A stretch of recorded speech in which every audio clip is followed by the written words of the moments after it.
Bonjour, alors voici dans ce premier tutoriel basé sur RPG Maker MV. C'est un logiciel permettant de créer des RPG souvent solo plutôt que multi, bien qu'il y ait des possibilités. Donc dans ce premier tutoriel, qui sera suivi de nombreux autres je pense, que j'ai fait spécialement pour le forum de RPG Maker MV France, dont le lien sera dans la description et dans la fin de la vidéo. Pour aider les gens à bien débuter sur RPG Maker, à s'améliorer, également à trouver des idées de projets, pourquoi pas. Alors bien sûr, si vous avez des suggestions ou des questions, n'hésitez pas à y marquer en commentaire ou par message privé sur le site que je marquerai. Donc nous allons commencer donc par ouvrir RPG Maker MV, c'est toujours mieux, hein. Alors, donc, moi je l'ouvre, voilà, on va attendre un petit peu. Voilà, donc là, bon, vous voyez, j'avais déjà commencé, bon. On va refaire. Donc, pour commencer un projet, il faut bien sûr le créer, donc il faut faire un nouveau projet. Donc pour ça, nous avons deux solutions. La première est de cliquer sur la petite feuille blanche, c'est la méthode la plus simple, mais il y en a qui préféreront faire fichier, nouveau ou encore CTRL-N. Hein. Donc nous allons créer. Donc là nous marquons donc le nom du projet. Donc moi je vais marquer tuto MV France. Donc ça c'est le nom du projet là. Le titre du jeu vous pouvez le changer également. Par exemple si vous avez beaucoup de répertoire, vous pouvez marquer déjà en nom du projet X machin, mais le nom le titre du jeu sera différent parce que le titre du jeu se verra sur l'écran de titre du jeu, obligatoirement. Donc, c'est bien de... Même si vous n'avez pas de titre de jeu pour l'instant, c'est pas grave. Tant que vous mettez un nom de projet, c'est très bien. Ensuite, vous avez l'emplacement pour stocker votre projet. Hein. Donc là, d'office et dans Document, Game. Mais vous pouvez très bien le mettre ailleurs si vous voulez. Hein. Donc là, on fait OK. Là, nous avons une petite phase de copie de fichier sur tout ce que vous avez dans le stock. Et nous verrons plus tard dans les tutos comment mieux personnaliser d'ailleurs ces fichiers-là. Puisqu'il y a le choix quand même. Hein. Pour l'instant, nous ferons avec les éléments de base. Hein. Pour nos bases, ça suffit amplement.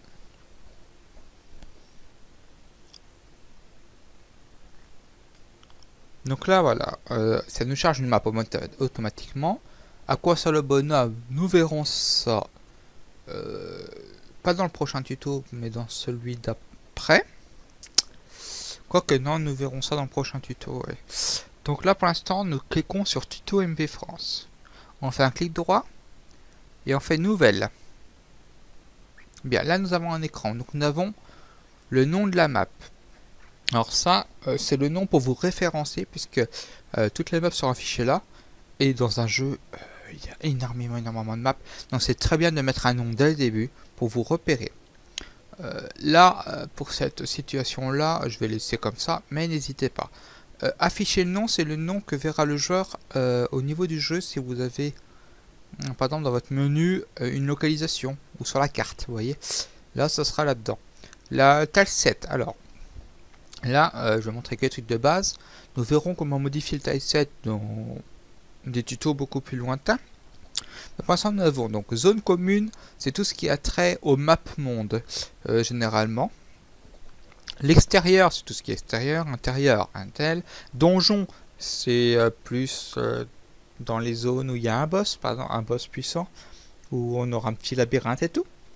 Et nous avons SV extérieur et SV intérieur qui sont donc pareil qu'extérieur et intérieur, mais en matière de science-fiction. Pour notre exemple, nous allons prendre donc extérieur. Parce que pour l'instant, je vais juste vous montrer l'extérieur. La largeur, la hauteur. Alors, ça c'est très important de le signaler. Je vous déconseille fortement de faire des maps immenses en matière de conception. Vous devriez laisser le 17 par 13. Mais si vous voulez faire des maps vraiment grandes, le mieux c'est de laisser 17 par 13, en faire plusieurs, qui correspondra à plusieurs parties de votre géant de ville par exemple. mais de faire au niveau des débouchés de la ville des téléportations en fait du personnage, mais qui ne se verront pas. Mais nous verrons ça dans les événements beaucoup plus tard. Donc moi j'ai dit cette partie. Alors le rouleau, c'est pareil, c'est quand on fait plusieurs, c'est pour que ce soit bien parallèle les deux cartes au niveau des sorties, des entrées. Alors les rencontres, alors ça c'est le nombre de pas avant de faire des rencontres, et les rencontres nous pouvons les faire là. Alors ça ce sont des rencontres automatiques, suivant un ordre donné, suivant le nombre de mobs que vous voulez, sa fréquence d'apparition, soit on peut prendre la carte entière, soit on peut spécifier une idée de région. Donc ça c'est par rapport aux X et Y et compagnie. Mais moi pour les rencontres je préfère le faire à la version manuelle. Car on peut le faire en événement, en automatique, tout en étant aléatoire. Beaucoup plus aléatoire que ça. Ensuite nous avons donc les BGM. Alors les BGM, ce sont les musiques, enfin les sons plutôt, on va dire, les bruits d'effets en fait, de la ville. Par exemple, on entendra une musique de combat, si par exemple c'est une ville très combative. Ensuite, nous avons le BGS, qui est la musique de fond. Donc ça, ils ont des exemples bien précis. Hein. Vous voyez, il y a Cité, Darknet, tout ça. Et on pourra en rajouter après, mais nous verrons comment. Le parallaxe, alors je ne vais pas vous expliquer beaucoup. C'est un truc qu'on n'utilise pas beaucoup. Il y a des jeux qui sont faits en full parallaxe. Le problème c'est que le parallaxe en fait ça se fait que image par image. Ce qui veut dire qu'il faut énormément bien gérer ces événements pour que le champion puisse se déplacer sur l'image. C'est un peu difficile hein, quand on connaît pas. Et remarque, c'est par exemple, vous pouvez marquer ce que vous voulez. C'est votre remarque à vous. C'est pour vous dire par exemple, introduction, mais il faut que je remodifie la map dans 50 maps. Et ça ne se verra pas, vous voyez. Ça ne se voit pas. C'est juste quand vous êtes dans propriété. À propriété, éditer, voilà. Éditer que vous le verrez. Vous voyez, vous le verrez. C'est une petite note personnelle. Donc là, on a créé notre map. Donc nous avons plusieurs onglets, comme vous pouvez voir là. Nous avons le A, donc empty listing. Là, nous avons, alors, souvent, c'est traité par plusieurs sortes de tiles. Les deux premières lignes, ce qu'on appelle les auto-tiles. Ils ont une animation incorporée dedans, automatiquement. Là, comme vous pouvez voir, c'est les animations, de toute façon, c'est presque toujours les animations d'eau en général. Là, ce sont donc tout ce qui a trait au sol, environnemental. Vous voyez, on a le style de sol, des éventuellement bouffées d'herbe, des passages, éventuellement des routes, des touffes d'herbe, des barrières, puis des petits trous. Ça, c'est tout ce qui a trait à monuments et maisons. Vous voyez, jusque là. Là, ce que nous avons ici, c'est tout ce qui est montagne, forêt, éventuellement. Là, ce sont des petits plus qui vous permettent de rajouter des espèces d'escaliers dans un truc. Vous voyez. Là, c'est tout ce qui est pavé. Voilà. Là, c'est pour faire des styles comme vous pouvez le désirer. Vous voyez. Et là, c'est pour vraiment donner un peu plus d'effet dans votre montagne. Ensuite, dans le B, c'est tout ce qui est éléments supplémentaires. Le décor, comme on dit. Vous voyez, il y a des arbres, il y a un peu de tout, quoi. Hein, vous voyez. Et dans le C aussi, c'est le décor, mais plus dans le style donjon, secret, montagne, château et tout. Et le R, bon, ça on y reviendra beaucoup plus tard, mais en fait, c'est pour donner des ordres de priorité, de superposition et compagnie, en fait. Voilà. Donc, notre exemple, alors vous voyez, là nous avons ça. Donc là c'est coché, c'est parce que ça, pour décorer la carte, uniquement tout ce qui est mapping. Ça, nous verrons plus tard. Nous avons donc le crayon qui permet de faire les trucs un par un. Le rectangle qui permet d'en faire par tranche de rectangle. Le rond par tranche de rond. Et ça pour remplir automatiquement. Et ça, ce sont les effets d'ombre que nous verrons après.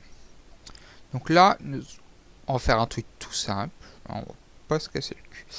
Alors, nous allons faire une zone d'herbe. Bon, on prend le remplissage pour faire la grosse zone au début. Voilà, on est au milieu de nulle part. Hein.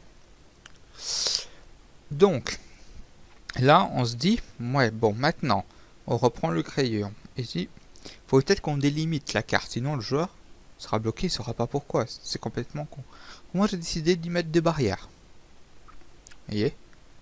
Comme ça. Comme ça. Comme ça. Et comme ça, voilà. Il y a des barrières. Le joueur...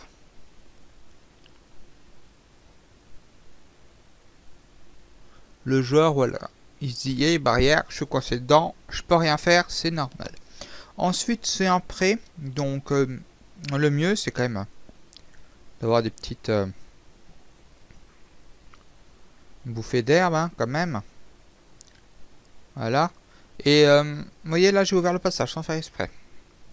Ben, j'ai décidé de le refermer. Voilà. Donc, très important à savoir. Alors là, j'ai fait carré. Hein, mais une map n'est pas carrée. On est d'accord. Alors là, ce que nous allons faire, décider en fait de faire comme ça.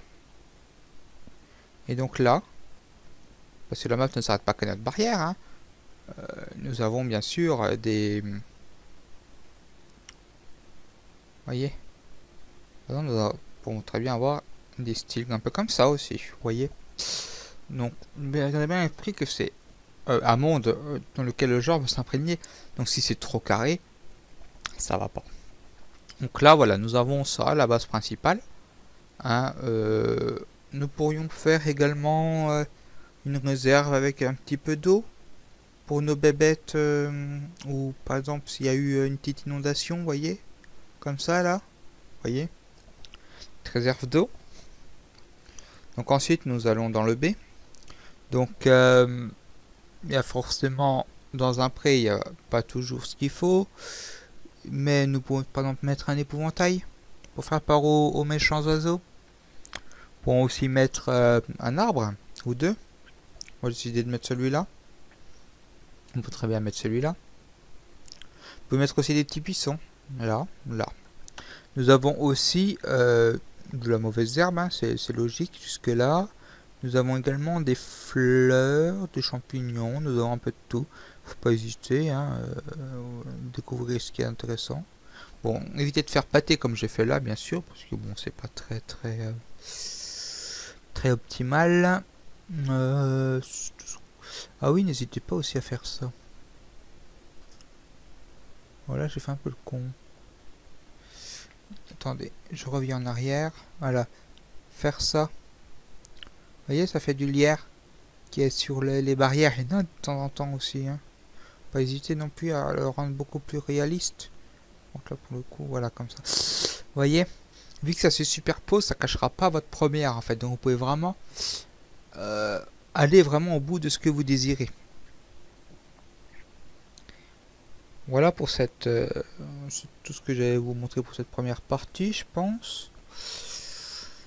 Ouais, c'est tout pour cette première partie qui est comme une petite base d'intro.